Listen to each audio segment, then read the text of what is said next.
So, Conrad, we are at L-Tri-C, the business center in Tamaqua, Pennsylvania, and we're going to talk about one of my favorite things you do, and that's your predictions. Okay. And I've been looking forward to this, recapping your 2012 predictions. Sure. Because some of them are wrong, and I love pointing out when you're wrong. Well, excuse me if I don't get 100% every time. So the first one was your prediction that the RIM co-CEO would be canned. Okay. That Mike Lazaridis would actually stay, and Jim Balsile would end up leaving. That didn't come to pass. So I was partially correct. The RIM being Research in Motion, for those of you who are BlackBerry fans or not, you should at least know who Research in Motion is. They're one of the largest telecommunications companies in the world. They're based in Canada.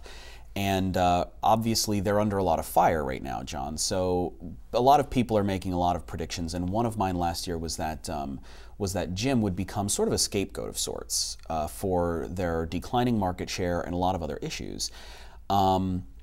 Actually, even though I didn't get a 100% correct prediction here, it came out better than I thought. It did, because you actually had what? Let me count. Four or five it's a different compound prediction. So I really made 4 predictions. Basically, I said that Jim would get fired. Now, Jim is gone. I said Mike would stay, and he's gone too. Jim didn't really get fired, though. They restructured him in a way that forced him to quit. Welcome to janitor. Yeah, basically. So he didn't exactly get fired as I predicted. However, there were a lot of speculators last year around this time thinking that RIM would get purchased completely, and one of the top names thrown into that hat was Amazon.com. I said flat out, under no circumstances would that happen. I was right. That didn't happen. Yeah. There were a lot of people also predicting that BlackBerry would become a hardware manufacturer primarily and drop their OS completely, and I said 0% chance in that. There were a lot of speculation that it would be, the next BlackBerry would be an Android-powered device. I was in that camp. I predicted that last year. I thought Android was going to, or BlackBerry was going to stay in hardware and actually go to Android platform. I said 0% chance, and I nailed both of those. So I guess I get a partial for this one. But I do need to say, John, I need to point this out. I didn't view those things as bad things. I predicted, hoping that those would happen. Because Research in Motion, really, they needed some radical changes. And in that sense, I got more than I bargained for. They got rid of both of their CEOs and installed a brand new CEO. And not only that, they went through a lot of other radical changes that some analysts really said were bad. I cheered every time. Every time we had a major stock drop, I cheered. Every time they had a major layoff, I cheered. Every time they closed down divisions, I cheered. And every time they canned somebody and instituted a new executive, I cheered. Right now, their executive panel, I would say 9 out of 10 of those people have been in their current position from June or less. I remember. So it's been radical. I remember when RIM froze its stock, and you actually called me excited that I was so pumped. I was so pumped. So I view those things as good changes. This is a company going through a radical restructuring, and those are important building blocks on that road. So a little preview. Do you have a RIM prediction for 2013? If you're lucky, I'll have a RIM prediction. Oh, if I'm lucky. Okay, your second prediction was a major smartphone virus security threat, and it will, of course, affect Android users. That was my prediction. And it turns out that you were kind of correct. There were some. Okay, so it wasn't major. I'm going to give. Major. I agree. I'm giving myself a no. I'm giving myself a no on this one because even though there were some security threats and it was decidedly heavier on the Android camp versus iPhone or other platforms, the one in particular that comes to mind, there was some Trojan early in the year that intercepted text messages used for financial transactions. So for instance, if you use a text payment or if you get the banking confirmation PIN numbers via text.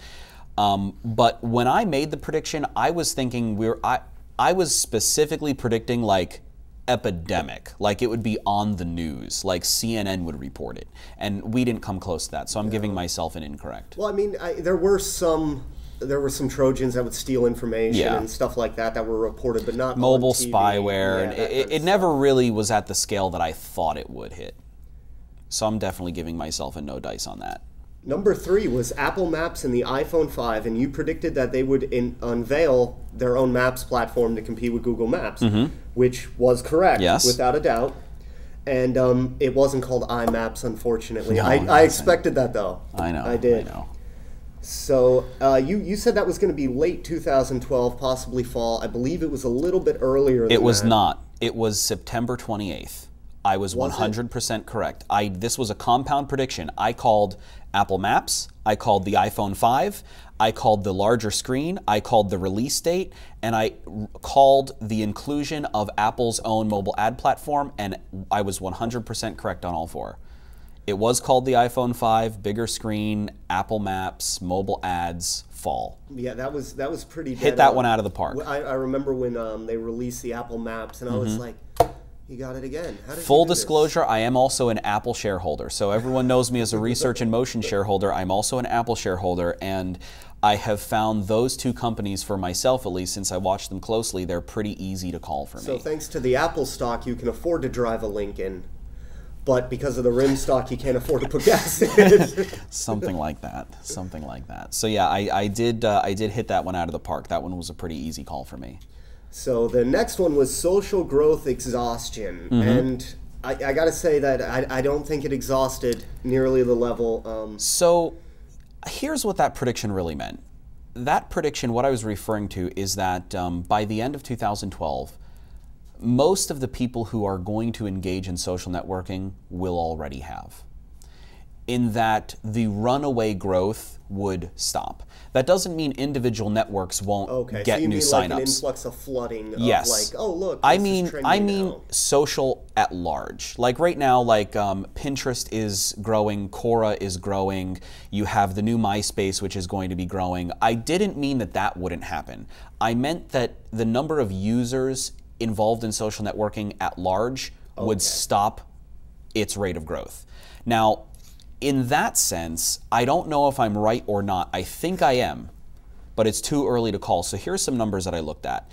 Right now, 86% of 18 through 29-year-olds are engaged in social networking. 86% of all people between 18 and 29. That's incredible. I don't know if we're going to get much higher than that. 61% of people between 30 and 49 are engaged in social networking. 61, way more than half. 47% of people between 50 and 64 are on social networks. That's half of what most people would largely consider senior citizens.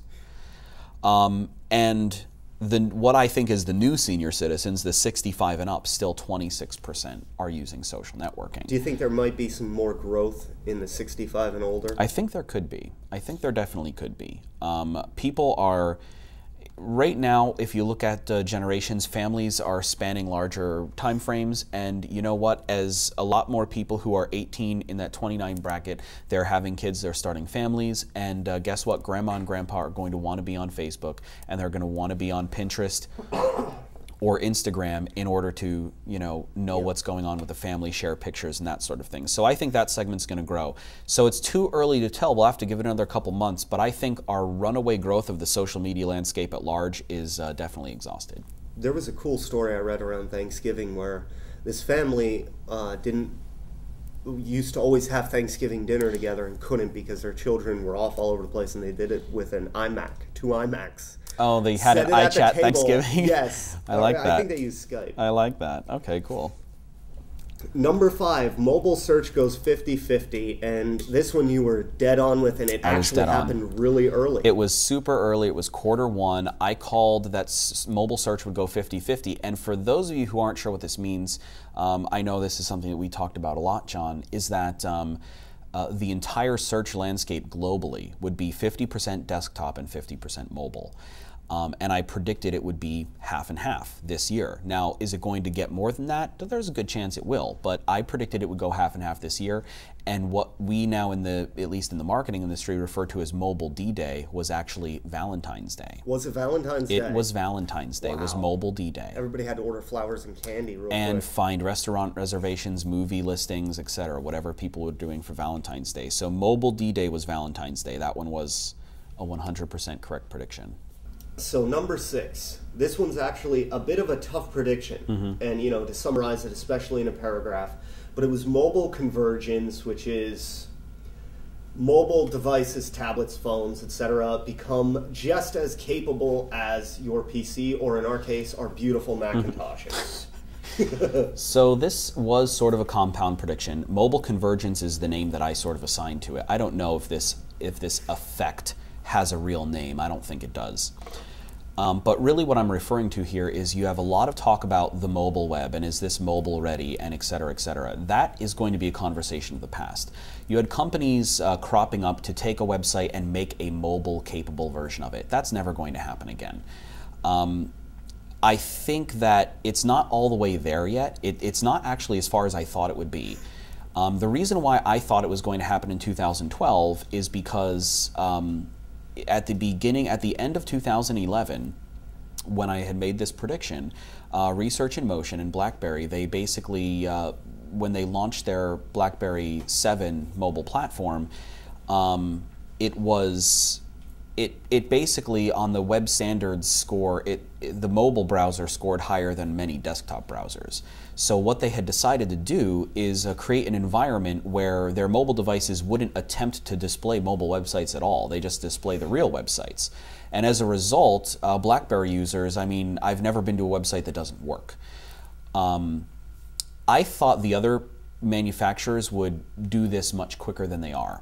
Seems like right now the Android platform is pretty much there, but I did learn just recently that still with Android Jelly Bean, it does default to mobile versions of sites still. By default, you can change that, obviously.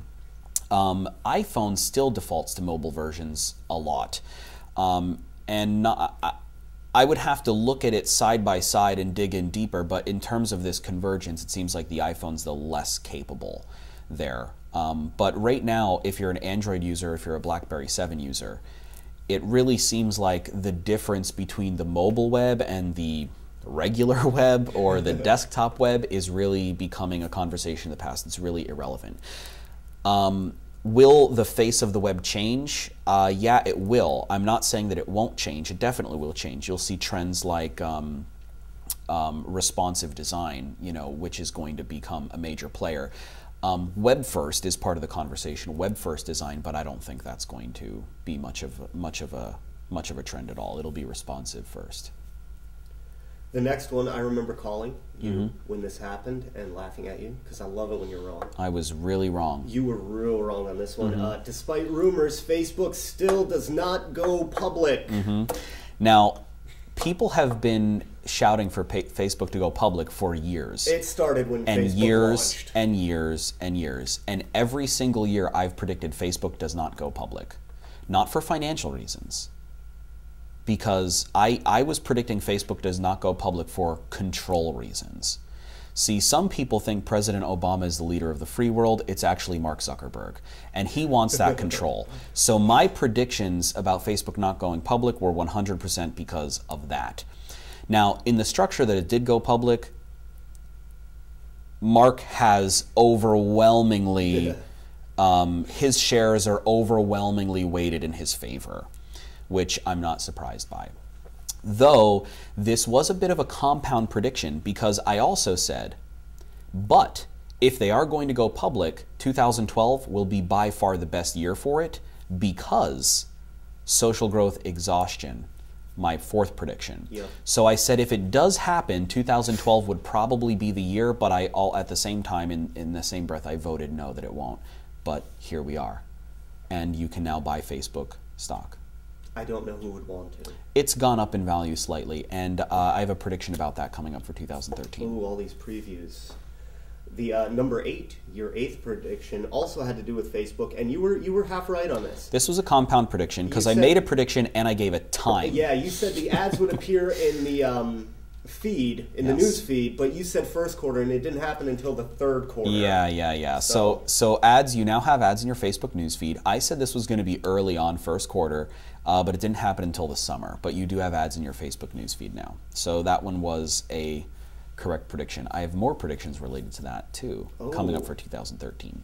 Number 9, and this one always surprises me, it's email marketing. You have to make this prediction every year because every year they're saying it's going to die. Sure. Once again, it did not die. Yeah. What happened? I've predicted this before. Now, email marketing, when the social media boom really first started, email marketing was hurt a little bit until people realized that it was just because of their preconceived idea that social is going to somehow replace email, and it turns out, oh, everyone was dead wrong. I, on the other hand, was right.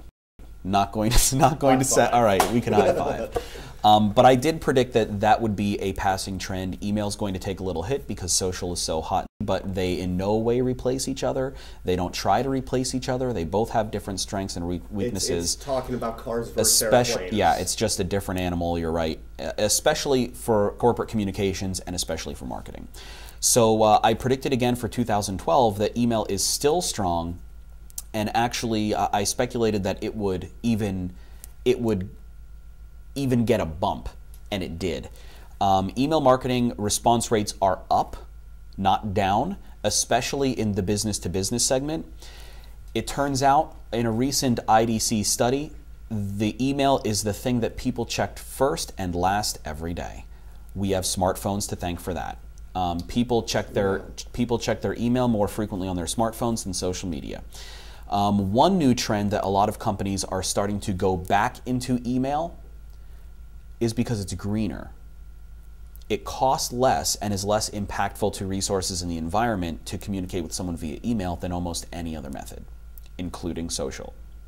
At the end of the day, it costs more money to communicate with someone via social, whether that's messaging or status updates. So it is greener, and also we've learned that email is actually enhanced by social media campaigns. And in fact, in 2012, and I think this trend's going to increase, but in 2012, marketers were able to opt in 1 million unique new email addresses from Facebook. So now there's new ways to tie these things together and get people to actually opt into your email lists from social properties. So email did really well in 2012. 2012, it evolved, and it was a great year for email marketing. I don't think you'll ever be able to kill email. No. Not anytime soon, at least. Yeah. Your last prediction, number 10, partially correct. You predicted IE 5, Internet Explorer 5, Internet Explorer 6, Flash, and Silverlight would be gone. Gone. Silverlight still exists. So this was a compound prediction. I lumped them all in. I was very confident about this. And I get a clear yes on all of them, except Silverlight. But we need to make an important note here. There is no official announcement from Silverlight.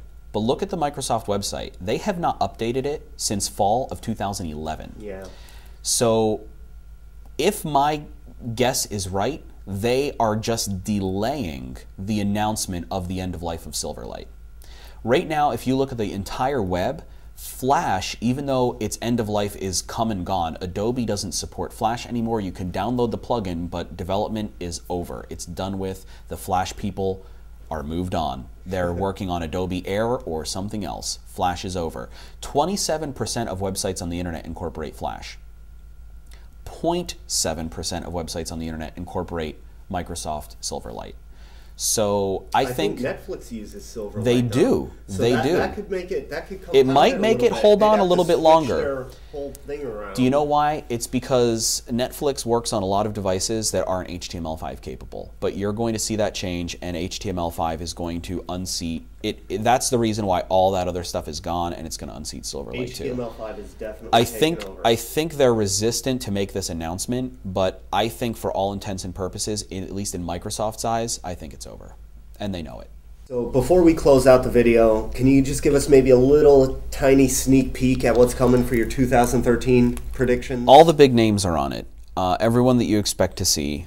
Some of my predictions from 2012 I carry over and elaborate on. But you'll see Apple, you'll see Research in Motion, you'll see Facebook on the list. I have some mentions of Microsoft and Yahoo on there.